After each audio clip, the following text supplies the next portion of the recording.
Hello friends, तो आज हम क्लास 12 केमिस्ट्री का बहुत ज़्यादा मोस्ट इंपॉर्टेंट टॉपिक जो कि है टिंडल प्रभाव, टिंडल इफेक्ट, बहुत ज़्यादा मोस्ट इंपॉर्टेंट है और हर बार एग्जाम में पूछा जाता है। ठीक है, तो इस बार भी पूछा जाएगा।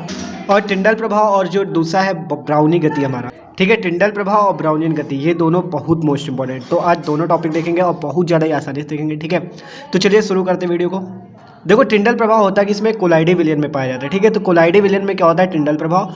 टिंडल प्रभाव में क्या होता है? देखो, जैसे कोई भी वास्तविक विलयन है, देखो जैसे कोई विलयन है, वास्तविक विलयन जो कि केवल मतलब वास्तविक विलयन है। ठीक है, तो वास्तविक विलयन जो होता है उसमें से अगर आप कोई भी प्रकाश, बहुत आसान टॉपिक है। ठीक है, वास्तविक विलयन से अगर आप मान लो यहाँ से प्रकाश भेजते हो, ठीक है, प्रकाश यहाँ से जा रहा है वास्तविक विलयन से, तो क्या होगा? इसमें इसका जो रास्ता है वो कुछ नहीं दिखेगा। लेकिन अगर आप टिंडल प्रभाव में क्या होता है? टिंडल प्रभाव में अगर कोलाइडी विलयन है, कोलाइडी विलयन में क्या होता है कि कोलाइडी विलयन में अगर आप क्या करते हो कि अगर प्रकाश जा रहा है कोलाइडी विलयन से, तो क्या होता है? इसमें इसका रास्ता दिखता है और वो भी कैसा? शंक्वाकार रास्ता दिखता है। ठीक है, तो इसी प्रभाव को हम किसने देखा था? सर्वप्रथम टिंडल नामक वैज्ञानिक ने, जिसे हम टिंडल प्रभाव कहते हैं। ठीक है, तो बस इतना सा टॉपिक है। ठीक है, तो इतना सा टॉपिक है और बहुत ज़्यादा ही आसान। तो चलिए देखते हैं कि टिंडल प्रभाव में क्या होगा। देखो, टिंडल प्रभाव में क्या बताया गया, हमने देखा कि वास्तविक विलयन में जब प्रकाश पड़ता है तो उसमें रास्ता नहीं दिखता, लेकिन जब टिंडल प्रभाव में कोलाइडी विलयन में प्रकाश पड़ता है तो उसमें क्या होता है? उसका रास्ता या प्रकाश का पथ दिखता है। देखो, ये आप देख सकते हो, यह प्रकाश स्रोत है। जब ये किसी, ठीक है, तो जब ये प्रकाश कोलाइडी विलयन में पड़ता है तो क्या होता है? इसमें शंक्वाकार पथ दिखता है। ठीक है, इसमें क्या कैसा पथ दिखता है? शंक्वाकार पथ दिखता है। इसे हम क्या कहते हैं? टिंडल प्रभाव कहते हैं, क्योंकि इसे वैज्ञानिक टिंडल ने देखा था। और ये जो शंकु होता है इसे टिंडल शंकु कहा जाता है। बहुत आसानी समझाएंगे, आप बस देखते रहो वीडियो। तो इसे आप एक चीज़ से और समझ सकते हो कि जैसे मान लो आपके घर में मान लो कोई खिड़की से अगर प्रकाश अंदर की ओर आ रहा है, ठीक है, प्रकाश अंदर की ओर आ रहा है, तो आप उस पर देखोगे कि धूल के कण होते हैं।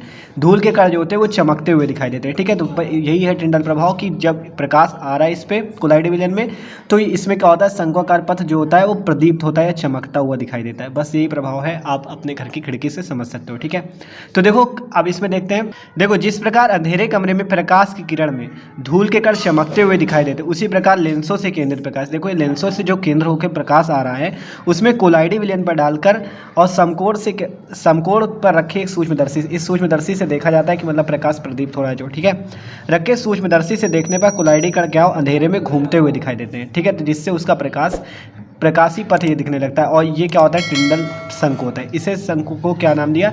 ये आपका प्रदीप्त होता है, मतलब यही शंकु क्या होता है? इसी में प्रकाश दिखता है। ठीक है, प्रकाशित होता है। इस शंकु को टिंडल नामक वैज्ञानिक ने क्या नाम दिया? टिंडल शंकु। और इस पूरे इफेक्ट को, इस पूरे प्रभाव को क्या नाम दिया? टिंडल प्रभाव। तो देखो, इसमें कुछ नहीं है, बस प्रकाश स्रोत से प्रकाश जा रहा है और कोलाइडी विलयन में जब जाएगा तो क्या होगा? उसका पथ प्रदीप्त होगा, उसका पथ दिखेगा, जिसे टिंडल प्रभाव कहते हैं। ठीक है, तो देखो इसमें लिखेंगे क्या हम? तो देखो, टिंडल प्रभाव में क्या लिखेंगे? अंधेरे में रखे कोलाइडी विलयन में से जब तीव्र प्रकाश पुंज प्रवाहित करते हैं, मतलब जब प्रकाश पुंज इसमें से प्रवाहित करते हैं तो क्या होता है? तो इन किरणों का मार्ग जो होता है नीले प्रकाश द्वारा दृश्यमान हो जाता है। जब हम यहाँ से प्रकाश भेजेंगे तो क्या होगा? इन किरणों का जो मार्ग होगा वो नीले प्रकाश द्वारा प्रकाशित हो जाता है। ठीक है, नीले प्रकाश द्वारा दृश्यमान हो जाता है तथा एक शंकु जैसी आकृति प्राप्त होती है। देखो, ये शंकु जैसी आकृति प्राप्त हुई है, जिसे टिंडल शंकु ने कहा। ठीक है, शंकु जैसी आकृति प्राप्त होती है, कह रहा है शंकु जैसी आकृति प्राप्त होती है। इस प्रभाव को सबसे पहले टिंडल ने देखा था। ठीक है, टिंडल नामक एक वैज्ञानिक थे। ठीक है, इस शंकु को किसने देखा था? टिंडल ने देखा था, इसलिए शंकु जैसी आकृति को टिंडल शंकु तथा इस प्रभाव को टिंडल प्रभाव कहा जाता है। ठीक है, तो भाई इतनी सी बात है। देखो, एकदम छोटे से शब्दों में आप बस यही समझो कि देखो, यह प्रकाश स्रोत है। जब लेंस से केंद्रित प्रकाश स्रोत आता है कोलाइडी विलयन में तो क्या होता है? उसका पथ दिखने लगता है ये एक शंकु के रूप में, जिससे सबसे पहले टिंडल नामक वैज्ञानिक ने देखा, इसलिए इसे टिंडल शंकु कहते हैं। ठीक है, और इस प्रभाव को टिंडल प्रभाव। कोलाइडी विलयन में पथ दिखता है, लेकिन अगर वास्तविक विलयन में देखोगे तो वास्तविक विलयन में ये पथ नहीं दिखेगा। ठीक है, वास्तविक विलयन में इसका रास्ता नहीं दिखेगा, लेकिन कोलाइडी विलयन में क्या होगा? टिंडल शंकु दिखेगा। ठीक है, टिंडल शंकु के रूप में उसका रास्ता दिखेगा। ठीक है, तो यही है टिंडल प्रभाव, एकदम आसान शब्दों में आपने समझ लिया। ठीक है, अब हम देखते हैं ब्राउनी गति क्या होता है। देखो, ब्राउनी गति में क्या होता है? ब्राउनी गति में जब हम अति सूक्ष्मदर्शी से इस कोलाइडी विलयन के अंदर देखते हैं, जो प्रकाश आ रहा है, आप जब इसमें देखोगे तो क्या होगा? ये जो कोलाइडी कण है आपके, ये कोलाइडी कण जो है ये आपके टेढ़ी मेढ़ी गति करते हुए प्रतीत होते हैं। देखो, हमने आपको पहले ही बताया कि कोलाइडी विलयन पर प्रकाश डालने पर समकोण दिशा में रखे एक सूक्ष्मदर्शी से देखने पर कोलाइडी कण क्या होते हैं?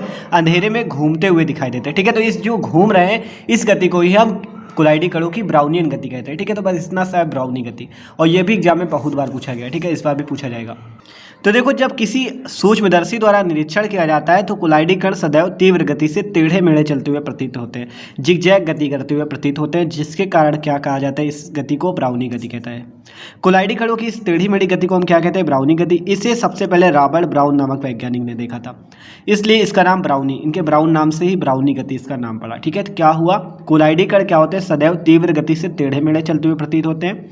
जब इनका किसी अति सूक्ष्मदर्शी से निरीक्षण किया था, मतलब जब अति सूक्ष्मदर्शी से देखा जाता है तो कुलाइडी कण सदैव तीव्र गति से टेढ़े मेढ़े चलते हुए प्रतीत होते हैं। ठीक है, तो कुलाइडी कणों की इस टेढ़ी मेढ़ी गति को हम ब्राउनी गति कहते हैं, और इसका सबसे पहले अध्ययन किसने किया था, रॉबर्ट ब्राउन ने, इसलिए इसका नाम क्या है, ब्राउनी गति। ठीक है, तो ब्राउनी गति भी बहुत ज़्यादा आसान टॉपिक और बहुत ज़्यादा मोस्ट इंपॉर्टेंट टॉपिक है।